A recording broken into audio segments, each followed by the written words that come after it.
What is up, you guys? I'm Charmix. Today, I'm going to be reacting to 5 disturbing children's toys and truly terrifying horror stories by Top 5s. Now, this is one crazy title. I mean, you have 5 disturbing children's toys as well as truly terrifying horror stories. Now, are they separate? Like, or do the horror stories have anything to do with the children's toys? Because it kind of sounds as if it could be separate or it could be together, so I don't know. Anyway, with that being said, the original link's in the description. Make sure you go subscribe to Top 5s. That link's also in the description. Without any further ado, let's begin! Due to their heightened ability to take in information, children are extremely impressionable.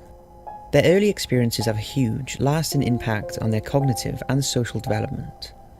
It's really true. It's really true. I remember when I was really little, I used to not be that afraid of spiders. I mean, I didn't like them, and I actually kept one that I found outside for some reason. But I remember a long time ago, it was around Thanksgiving, and it was at like my uncle's house or something, and there was a bunch of us just watching. It's a movie called, I think it's called Arachnophobia, and that movie, although if I watch it today, like I watched it like a year ago, and it wasn't that bad, but I watched it then, and I'm pretty sure that movie gave me arachnophobia. Like, I freaking hate spiders. And for this reason alone, what they are exposed to during their first years is crucial for their years to come. With this in mind, and toys being such a large part of a child's early years, it makes you wonder why some toys have been designed the way they have been, given how vulnerable children can be.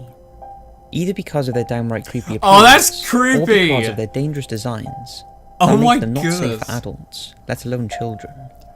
Who would make a toy like that? Who would make a toy like that? Oh, it's terrifying. So from a toy kit containing deadly materials to What? a disturbing doll, here are 5 creepy children's toys and horror stories. Hit the lights, sit back, and enjoy. Yeah, I'm not hitting the lights. I'm not hitting the lights, The Evil okay? Stick. I've heard of this one. This was big like 2 years ago. In 2014, a young mother bought her 2-year-old daughter a pretty pink plastic princess wand from a dollar store in Dayton, Ohio. It was positioned on a shelf with Barbie dolls, tiaras, and other girly merch, so she had no thoughts of it not being suitable for her daughter. It wasn't until she got home that she realised it really wasn't a suitable toy for anyone, let alone a 2-year-old. Although the clue may have been in the name, as the wand was called an evil stick, the packaging featured a picture of a character from a Japanese anime series. After opening the toy and peeling off the protective flower-shaped foil on the mirror part of the wand, the mother was horrified at what she found.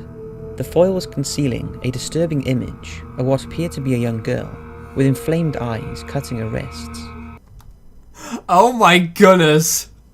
I remember when this was a thing. You know, I thought it was 2 years ago, but that's 3 years ago. That was a long time ago. But I mean, it's pretty messed up. And it's in the name. It's called Evil Stick. It's called Evil Stick. Why would you buy an evil stick? I mean, it's in the friggin' title. You know, you should be aware of what you're getting into here. Also, why would you peel off that foil thing anyway? I mean, it's obviously a part of it, so why would you peel it off? After the story hit the headlines, it was revealed that not all the wands revealed such disturbing images. Some had characters from an anime series, while others had weird zombie-looking creatures behind the foil. However, none of the pictures would have been suitable for a young adult. The wand's packaging also quoted, "I can send out the luster of beauty, and I can send out wonderful music." Yet, although the wand did make a sound when you pressed its heart-shaped on-off button, it was definitely not wonderful. Further investigations revealed the toy was made in China, and it's believed the shiny foil flower was supposed to be viewed as a mirror that Yeah, that's what I'm thinking. Like, it was supposed to be like left like that. Why would you peel it off? distorted the user's face. There was even a label on it stating that it's suitable for ages 3 and up. The woman slitting her wrists in the distorted photo was revealed to be a French model named Aubrey. I mean, I don't want to sound rude here, but if this is a model in France, what do the normal civilians look like? Who was posing for a photo shoot in 2002 for French graphic artist Butcher Ludwig. The image was used without knowledge or permission of either, and who manufactured and distributed the evil stick is not known. What do you mean it's not known? It should say on the friggin' package. CSI Fingerprint Examination Kit. In 2007, CSI, the long-running and hugely successful American TV forensics crime series, released a string of products commissioned by the producers of the show that were based on forensic investigations.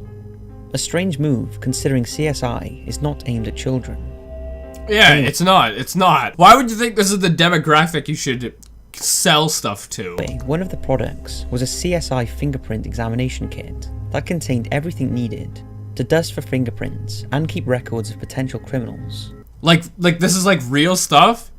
This is like how to dust for real fingerprints? Like, you know, it's not like stuff for kids, it's real? It was the perfect gift for any buddy forensic detective, aged 10 and over. But there was one problem. The fingerprint powder included in the kit contained up to 7% tremolite, one of the most deadly forms of asbestos, a toxic material that if inhaled can lead to asbestosis, lung cancer and other life-threatening conditions. The astonishing discovery was made by the Asbestos Disease Awareness Organization, who independently tested the powder. However, despite these conclusive results being available in November 2007, the product was not recalled until 3 weeks later, during which time, in the run-up to Christmas, the kit became a bestseller. That's crazy! That's crazy! Why would you sell that? Why would you sell that? Battlestar Galactica Colonial Viper. The Colonial Viper was one of a series of Battlestar Galactica toys, released in the 1970s. It came complete with small red plastic missiles that fired using a spring-loaded action. The toy was labelled as safety tested for children over 3 years old, and nothing seemed out of the ordinary. But shortly after Christmas in 1978, 4-year-old Robert Jeffrey Warren from Georgia was playing with the toy, thought to have been bought for his older brother that Christmas. As young children do, Robert put the toy in his mouth. Unfortunately, it was the missile-firing part of the ship. He then pulled the trigger and launched the missile that then lodged into his throat. Robert choked and convulsed for about 4 minutes before falling unconscious. He was rushed to hospital and the red piece of plastic was removed. But sadly, Robert died 2 days later, on December the 31st, 1978. What? How? I don't understand how that could happen. Because that thing isn't big enough to block your throat. I don't understand how that's possible. After the tragedy, further choking incidents occurred, although thankfully no one else died. As a result, the toy maker voluntarily recalled the product, and a number of lawsuits were filed against the company. Robert's death saw the end of spring-loaded weapon firing on toys, and was the reason that the much-anticipated rocket-firing Boba Fett Star Wars figure was cancelled and replaced with a non-firing one. In a twist to the story, the coroner mistook the toy as being from Star Wars, and that was reported on Robert's death certificate, and again a later lawsuit hearing. This angered George Lucas, as he didn't want Star Wars associated with the death. Ironically though, if it hadn't been for Robert's death, it's likely that Star Wars merch would have had the same firing ability, and possibly another child would have lost their life. For that one, although it's pretty horrible, if on the package you set the age range up to like, I don't know what, 7 or 10 and up or something like that, then you're basically covered, because if parents are buying the product for people under that age, they can't come after the company as the age range is specified. It should be up to the parents to make the right decisions and to buy toys that are suitable for their kids and their kids' age. If that makes any sense, as I've just confused myself when I'm talking. Death Threat Almo. What? Everyone loves Almo, the furry red monster with a high voice from children's TV series Sesame Street. So when in 1996 Almo dolls were released, they became top sellers for toddlers around the world. However, for one family, cute little Almo turned creepy. The Bowman family from Florida purchased the Almo Knows Your Name doll for their 2-year-old son James. He loved it, and the pair were inseparable. This particular version of Almo is programmed to recite its owner's name, along with other fun phrases and songs. How does that work? So you have to tell it what to say, and then it'll just repeat it? How is that a Death Threat Elmo? And so anyone can come up, say something stupid, and then Elmo would just repeat it. That makes perfect sense how that's possible. After its batteries were replaced, James's mum was shocked when she thought she heard Almo saying "kill James." Sure enough, with a squeeze of its furry belly, Alma was now saying in a cute voice, "Kill James." Kill James? The family contacted the manufacturers, who suggested changing the batteries again and resetting the doll. They did this, but it made no difference, and now the doll was saying "Kill James" over and over without stopping. Oh, that's creepy. Man, Elmo...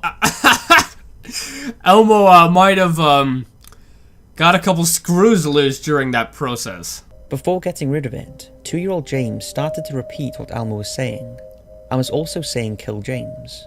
This is the first time this has happened, and although it's nothing sinister, for the family, the death threats from Elmo were not what they were expecting. That's crazy. That's crazy. Man, Sesame Street really must have taken a toll on Elmo. Poopa the doll. What? This list would not be complete without a creepy doll, and they don't get much creepier than Poopa. Poopa was made in the 1920s for a little girl from Italy.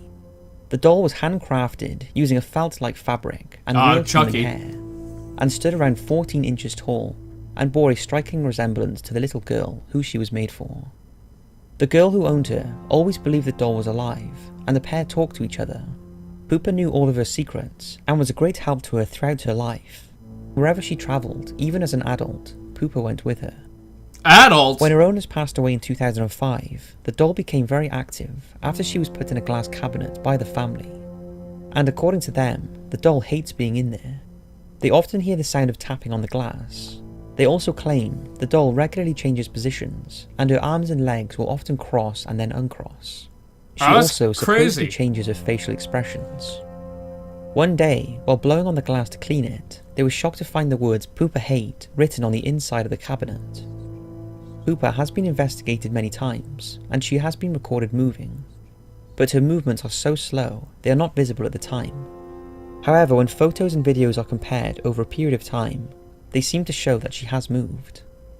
The doll's location is not known, as the family like to keep that a secret, but many who have witnessed her believe she is haunted by the spirit. What do you mean the location's not known, but a lot of people have seen her?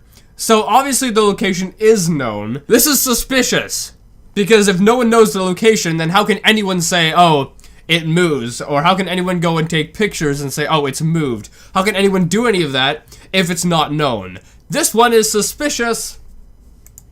Of her dead owner, who lives on, attached to her beloved doll. That last one is very suspicious, because it sounds as if it could be fake, as the location isn't known. But if it's not known, how can anyone say, oh, I've been there, or I've taken pictures of it? So maybe it was known, and now it's not known as the owners have moved it, or something like that. Maybe that's how. I don't know. And as far as it moving, it could be, like, spirits messing with it, who knows. But either way, maybe it's a good thing that no one knows where it is. Anyway, guys, I hope you liked this video. If you did, make sure you give it a thumbs up, pause, and share with a friend. If you're new, hit subscribe and join the family today. Also, make sure you go subscribe to Top 5s. And with that being said, I'll see you guys next time.